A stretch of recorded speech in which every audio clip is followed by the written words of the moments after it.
Salut Gilles. Comment ça va? Ouais, comment ça va? Bah bien, attends, je t'entends pas très bien. Voilà.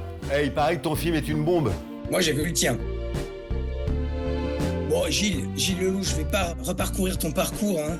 Tout le monde sait qui tu es, je pense. C'est ton 4e long métrage, L'amour ouf, qui est une adaptation d'un roman de Neville Thompson, un roman irlandais. Tu sais, pendant toutes ces années, j'ai beaucoup pensé à toi. À nous, à ce qu'on était. Parce que t'avais tout gagé. C'est une adaptation, mais en même temps, je pense que c'est un film très personnel. C'est très personnel, effectivement. Comment tu t'es projeté dans ce livre? En fait, immédiatement, j'y ai vu une correspondance avec mon adolescence, à moi. Cette espèce d'errance du personnage de Clotaire, de gamin qui sait pas trop ce qu'il va foutre de sa vie, mais qui est quand même un sentimental. J'y ai vu la possibilité de parler de la lutte des classes, du déterminisme, de questions des choix, mais aussi l'importance des premières fois quand on est adolescent et de l'ascenseur émotionnel que ça peut représenter. Qu'on était les mêmes, toi et moi. Mais j'ai pas compris qui t'étais, en fait. Tu bosses pour moi. C'est un film en 2 temps, hein. Donc la première partie se passe dans les années 80. Allô mon amour, c'est pas moi, faut que tu crois. Donc on a 2 personnages, Jackie et Clotaire, donc qui sont des personnages qui viennent d'un milieu social très très différent. Entre eux, il y a un amour fou qui jaillit. Tu adaptes ce film avec énormément de panache et c'est un film qui emprunte à beaucoup de genres, non? Bien sûr. Est-ce que tu avais un genre de prédilection ou est-ce Non. que tu t'es dit je vais faire un feu d'artifice? Bah, en fait, c'est ça, j'avais envie de faire un feu d'artifice.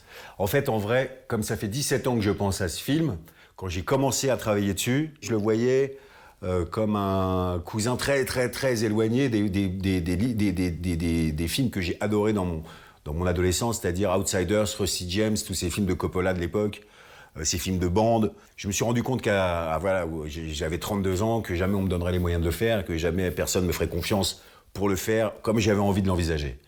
Donc je l'ai mis de côté. Et puis après, quand je suis retourné vers le métier de réalisation, j'ai écrit Le Grand Bain.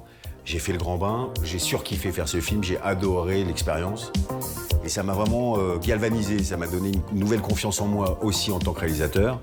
Et le succès du Grand Bain a fait que quand mes producteurs sont venus me voir en me disant « Mais bon, qu'est-ce que tu as envie de faire maintenant ?» Très naturellement, je leur ai dit « Je veux faire L'amour ouf ». Et dans ma tête, je me suis dit « Mais mec, ça fait 17 ans que tu rêves de cette aventure. » Je peux t'avoir Jackie. Elle est mariée et elle est heureuse. Et ben, c'est le moment ou jamais de faire le film que tu as envie de voir, de lâcher tes coups, Parce que penser à toi, c'était m'inquiéter pour toi. d'être le plus libre possible. Et en fait, j'ai voulu lâcher mes gestes. Et c'est qui Steve? Je sais pas, comme jamais, quoi. Je sais que tu es très cinéphile, Gilles. Je peux pas imaginer que tu n'aies pas pensé à des metteurs en scène modèles. Mais écoute, tu sais, je pense que c'est à peu près pareil pour toi quand tu fais un film. En fait, je pense que nos influences, elles nous dépassent. Je me suis pas dit, tiens, je vais faire un plan à la.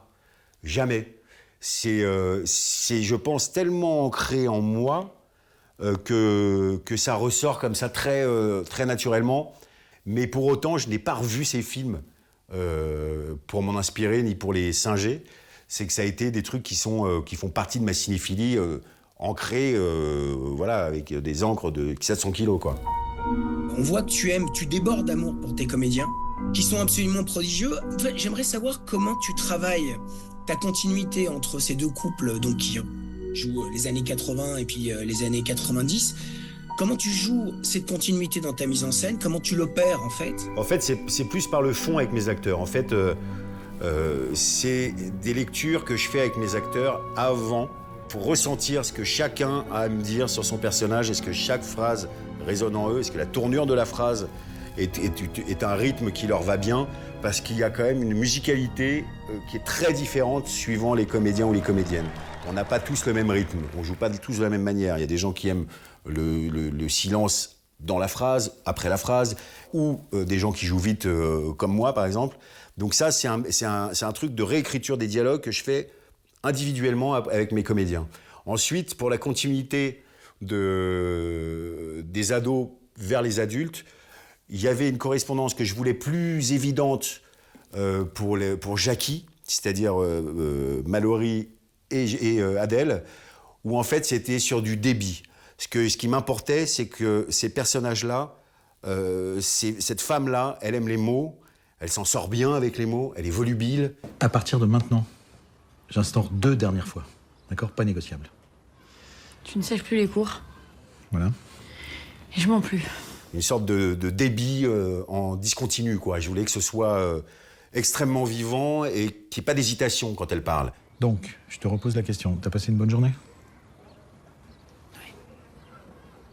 Il s'appelle comment? Clotaire.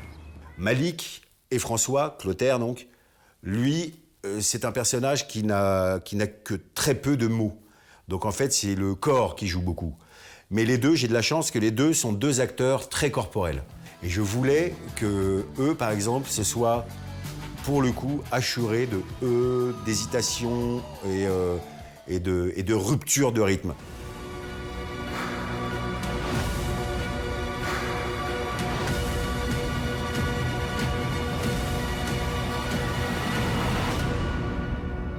J'ai une dernière question, Gilles, pour toi. Qu'est-ce qu'il t'a appris, ce film? Comment tu envisages l'après? Je crois qu'il y a un truc qui m'a quand même vachement porté. C'est l'absolue croyance en ce que j'étais en train de faire. J'ai été extrêmement casse-couille avec mes auteurs, avec mes scénaristes, parce que je tricotais, je détricotais. Et je pense que ça, c'est quelque chose que je retiens comme leçon absolue. Le scénario comme base de tout. Et un scénario, dans la mesure du possible, le plus sincère possible. Je vais essayer, dans la mesure du possible, de pouvoir continuer le plus longtemps possible à faire ça. Le meilleur pour toi, Gilles, vraiment. Je te souhaite vraiment bonne merde à la sortie et je te dis Fabrice. Et j'ai hâte de voir ton film, j'en entends que des merveilles. Je t'embrasse, Gilles. Le meilleur. Ciao. Toi aussi, mon pote. Ciao. Quand je serai grand, je serai président. À moins que je ne devienne chanteur, restaurateur, footballeur ou boulanger. Cette semaine dans les salles, il n'y a pas de saut métier. À 18 ans, j'ai quitté ma province. Bien des... Tu vois qui est là? Edith Piaf. T'es comme moi, toi. T'as chanté dans la rue. Comment que j'ai chanté dans la rue? Pour être chanteur, il faut une voix, et ta voix, elle est voilée. Je vais faire mon propre disque. Ma tête sur la pochette, mon nom au-dessus. Pauvre, petit, immigré, c'est à force de travail et de persévérance que Charles Aznavour finit par devenir un monument de la chanson française. Avec la complicité de Tahar Rahim et Grand Corps Malade, Mehdi Idir signe un vibrant hommage à l'auteur de la Bohème. Je peux rester? Ce soir? Même quelques jours? Bon, enfin, tu fais ce que tu veux. Hein. Il va pas falloir que tu t'installes. Ça, c'est pas à toi d'en décider. Tu me lâches maintenant? C'est comme ça que vous cherchez des champignons? Vincent n'est pas rentré de la nuit. Tu l'aurais pas croisé. Quelqu'un l'aurait bien vu s'il avait eu un accident. Ça, c'est toujours ce qu'on se dit. Chacun a le droit à une vie privée, pas vrai? Présenté à Cannes cette année, ce film crépusculaire ramène Félix sur les lieux de son enfance pour l'enterrement de son ancien patron. Hébergé par sa veuve, mystérieuse Catherine Fro, le jeune homme s'y retrouve peu à peu étouffé.